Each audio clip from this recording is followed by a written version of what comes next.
Hey, what's up guys? I'm Chante'A Nicole and welcome to my channel. Thank you if you're new for watching my video, and if you're a subscriber already, thank you as well. And today's video, as you can see from the title, is going to be all about budgeting. So stay tuned. I have a lot of good information and tips to help you guys out this year. If you're trying to get, a handle on your finances, or if you have goals, things you're trying to do this year, if you're trying to save, whatever it may be, this video should help you out. So what is budgeting? Budgeting is basically having a clear picture of your finances. It helps you know what income you have coming in and how that income is being spent throughout the month, the weeks, or however often you get paid. It lets you know how those finances are being spent, what it's going to, is it important or not? And we can also try to find ways to maybe help you save or avoid debt. So if you're looking to just have a savings for like the holidays, the holidays just passed. If you ain't have enough money for that, this might be for you too. So you've already taken the right steps as it is if you clicked on this video. The first step, which is the hardest step of all, is always going to be getting started. The first thing I would do as well when you're thinking and starting to budget, I would go ahead and write down all of my goals. And let me just give this disclaimer. I'm not a financial advisor. There we go. I'm not a financial advisor. I do work in finances, so I do have a lot of classes, knowledge, all those things. So that's why I just want to relay this information to you all. But if you really want to get a handle and you don't feel like the tips of researching on your own are helping, you should seek a financial advisor or someone that can help you understand your finances, and maybe they can make a plan for you. But the free option would be to make a plan for yourself. Okay? All right. And one of the main things, though, I would start with doing is make a list of all your financial goals and things that you just want to do or accomplish with your finances, and also goals that may not have to do with finances, but it may be just things that you want to do before you leave this earth, really. I would write down my short-term goals, things that you want to accomplish within about 1 to 3 years, and write down your long-term goals, which is basically anything over the 3-year mark, would be more of a long-term goal. Write down all those things. That way you can understand what you need to have funds for and what you may need to save for. And if you don't have to save, what you want to use your extra money for. So that's the first thing. Go ahead and write out all your goals. Write it down so you can see it. And you don't have to just write everything if you want to use your phone spreadsheet. However you want to do it, whatever helps you out and whatever is best for your ability to be consistent, then do that. All right, and so the next thing with budgeting, after you have all your goals written down and you kind of have an idea of the bigger picture, you need to write down your sources of income. So for most people, they may only have one source of income, and that's probably from their main job, career, whatever you're in. But make a list of what finances you have coming in. So that's definitely the most important thing, because without any finances, you can't budget at all. And then at the end, you may find out that, you may need to work some extra hours. Maybe you need to look into some side gigs or do some other things to increase your income. So that can be an option. But first, you need to know what you have coming in and how often you have it coming in. So if you get paid weekly, bi-weekly, or monthly, daily, whatever it is, however you get paid, write it down. Also, I wouldn't include any income that's yearly, not necessarily, because your budget should be more of on a month-to-month basis of what you're bringing in. If you have something yearly, then that's also like an added bonus. But if you receive monthly bonuses or commission or what have you, just add up those things however often you get paid a month, and then divide it by how many times you receive it. So if you get commission on 2 checks a month, add up the total divided by the 2. That way you can have an average of what your commission or your bonuses may be if you receive it monthly, so that you can include with your income as well. Because I know those things are not always consistent, or of course not the same amount, unless you get the same amount. But that's a way to include that with your income, okay? Then the next step with budgeting, which is definitely important. You need to know where all your money is going. Where all your money is going. Where all your money is going when you get paid. So basically, you can get this from your statements. If you have any apps, you can pull up like your financial institution's app. You can look at all the transactions that you've made, all your withdrawals, everything that is being debited from your account, and put it into categories. So I would go through everything, maybe highlight with different colors. So everything that is fast food, highlight it with a green highlighter. Everything that was actually grocery shopping, highlight that with orange. If you did anything that was entertainment, highlight that with another color, yellow. Your bills, highlight those in a different color so you'll know what money was paid out on bills. Or if you have pets, you might want to put that in the category, anything you spent on the pet, on your animal. Whatever category or however you categorize the transactions that you made, just go ahead and categorize those in different colors. So that way you can know where your money is going. So when you're highlighting all your transactions and you're going over your monthly statement to see where your funds went at, it's very important to keep track of this. And once you have everything highlighted, go ahead and add up the totals for everything that is the same color. So at the end, you should have different categories of what was spent out of your account. And you'll know like, okay, oh my gosh, I spent $500 in 2 weeks on fast food, you know, eating out at restaurants. So you'll know that might be an area you can cut back on.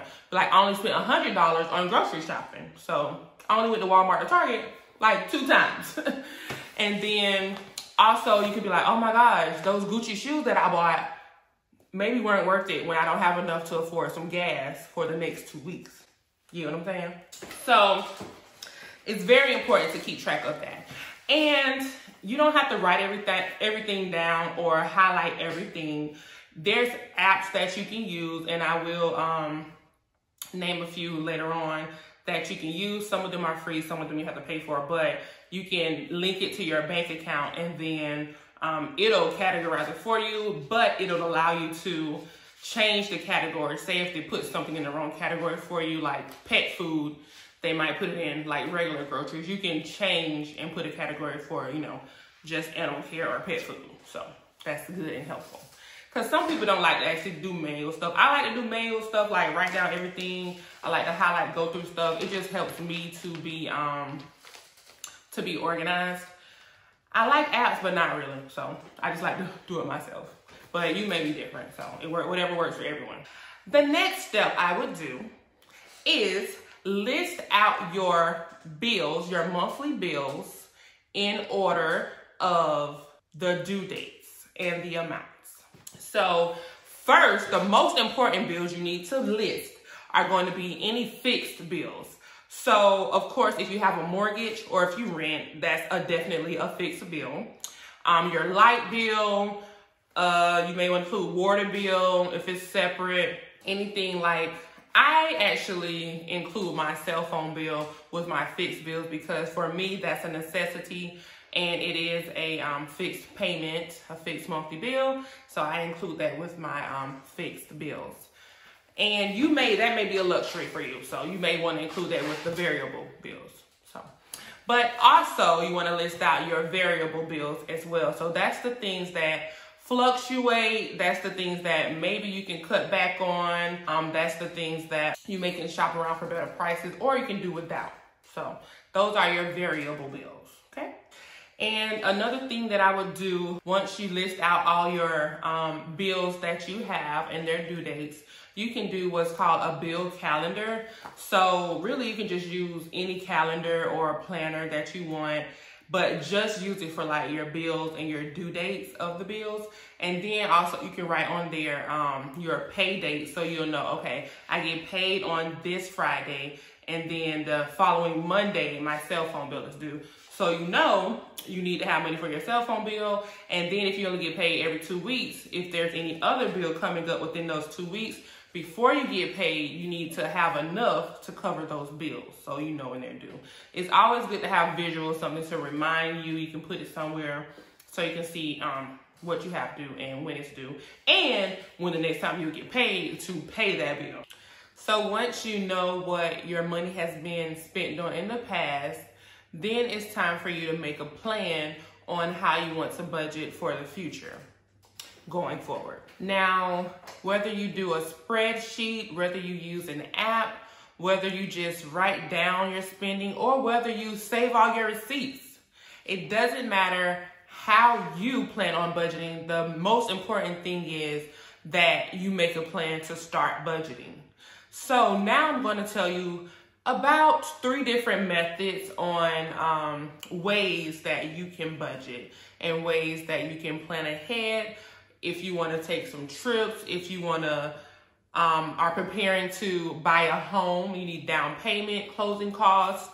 If you want to buy a new car, a boat, RV, whatever you're doing, whatever your goals are with your finances, this is where the consistency has to come into place, the plan has to come into place, and you have to take control and be in control of your finances. So this is where it starts, okay? Now I'm going to tell you about some apps that can actually help you track your finances and track your spending. One app that a lot of people like to use is called Mint, and that is by Intuit. So that one allows you to sync your bank account with the app. You can also sync your credit cards with that app. It lets you create goals in the app, and it also will give you reminders of when payments are due. And they offer credit monitoring. Another one will be Pocket Guard. I don't know as much about Pocket Guard, but that's an option. It was kind of up there with the rankings that people like to use as well. And then there's another one, YNAB. And I don't know if they call it that. I just said YNAB. But that means you need a budget. So YNAB, you need a budget. That's another budgeting app. And like I said, you may have to pay for some of the features of these, and some of these are free. So you'll just have to check them out on your own and see if it's an app that you would like to use. And then also there's an app that's basically like a spreadsheet for those who like to create spreadsheets for their budgets or their finances. This one is actually Google Sheets. So if you have a Gmail account, then you'll be able to use Google Sheets. That one has templates that you can use, so you don't have to create a spreadsheet all on your own. You can change around the templates for what you want them to say. And they have a web version and they have an app version of Google Sheets. If you don't want to use a template, you can also just manually enter your information. But who doesn't want like templates, you know? Some of the methods for creating a budget, you may have heard of the 50-30-20 rule. So on that one, 50% of your monthly income will go towards your bills, 30% will go towards your wants, and 20% will go towards your savings. So that's what the 50-30-20 rule is. And some people, you can really change it around to what fits your needs. Everything is not set in stone. So if you want to do 60-30-10%, you can do that, and then 60% of your finances goes towards your bills, 30% will go to your wants, and then the 10% goes to savings. It just depends on how much you're bringing in, really, because most people live paycheck to paycheck, so they may have 80% of their income going towards their bills. So you really don't have a lot for your wants or your savings. And then if that's the case, you may want to look at other options to bring in more income for yourself. And that could be maybe trying to get a promotion at work. Maybe that'll come with the increase in pay. Maybe you want to do some DoorDash, Grubhub. Maybe you do hair on the side. I'm actually a licensed cosmetologist, so if I wanted to do that, I could. but I'm really stepping away from that side. But there's so many options out here on other forms of income that you can add to your primary source. So it's never an excuse that you don't make enough money. And then you may see, based off of everything that you've been spending, that you can afford to cut back in a certain area, and then you'll have more money for maybe some savings or for some other things that you may need. Even like in your insurance, like car insurance, say you're paying $500 for 2 cars. It may be best for you to try to shop around and try to find some better rates. That may help you save money. Maybe you can get $100 less, find someone else for $400. That's $100 you can do something else with, and hopefully you'll do something productive with that other $100 that you saved. But you have to always look at the bigger picture. You have to go back to your goals. You have to reassess your goals. You have to reassess your finances. Whenever changes occur, you definitely need to go back and look at everything that you've set out to do. And so for some of you, that 50-30-20 rule may not work, especially if you live paycheck to paycheck, like I said. Another option would be to pay yourself first. That's a savings tactic where people, off the top of their income, they will put aside a certain percentage or a certain fixed amount for savings right away. They put that there right away. And because for some people, savings is very important, so they make sure that that's a priority just as well as their other fixed bills. So paying yourself first may be a way for you to make sure your savings is put aside in another account, whatever you have to do to save it, and then what's left, you pay your bills, and then after that, whatever's left, you can just spend it how you want to, or you can do whatever you want to do with the extra money once your savings is first and then your bills. The last option I'm going to tell you about for budgeting would be the envelope budgeting. So for the envelope budget, what you do is you create however many envelopes you want to based off of different categories. So one envelope may be for entertainment, one envelope may be for groceries, one envelope gas, one envelope might be just for splurging. You put a specific dollar amount based off of what you have left after your fixed bills are paid. You put that into each envelope. So say you put $50 in every envelope. Once the envelope is empty, you cannot spend on that again. So say you had $50 in the entertainment envelope. You went to the movies one week, another week you went to a concert, that was $20. I don't know. But that was the last of the money. So therefore, you can't spend any more on entertainment either for that month altogether or for those 2 weeks. So you can do it, like when you do your budget, you can do it based off of a monthly picture, which is the best. So you know what you have coming in for the total month, what's going to go out that total month, and what you can spend that month. Or you can do it just based off every 2 weeks. I wouldn't suggest that one. I would do the monthly one. Once all the funds are used up in each envelope, you don't have any more money for that category anymore until the next month. So you may not be able to do anything else. You might have to be in Netflix and chill in the house for the rest of the month. But at least you'll know all your bills are paid. You still have money left for gas, or you still have money left for groceries. And say 1 month you don't spend anything out of your entertainment envelope. That money can just roll over, or you can use some of that money and put it in a different envelope so you can have more for that category. So your grocery envelope spending money might be getting low, but you still have $50 in the entertainment envelope. And you can just put that money into the other envelope, and then next month you'll be able to put more money back into the entertainment envelope.